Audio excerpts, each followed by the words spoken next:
It was important for us to just point out that it is possible to transform cities in around a decade. So we give some examples of United Kingdom, South Africa, China, how some major policy changes were done to transform cities in a decade. I won't take you through that.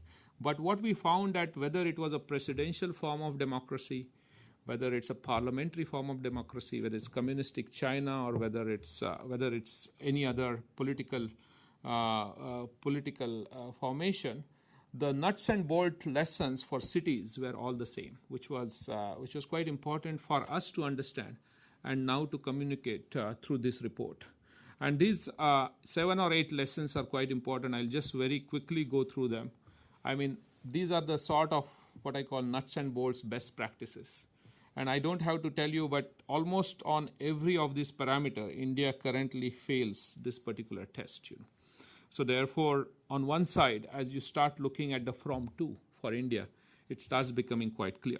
Okay. But anyway, all countries spend more than $300 per capita in capital expenditure on their large cities per year. Right? India spends around 50, so 6-to-1 ratio for its large cities. All cities or cities in developing countries use land monetization to fund urban infrastructure because the numbers are just so large. All cities receive some formula-based funding from its central and state governments. Okay. All cities, all well-performing cities have strong, empowered, elected political leaders. Okay.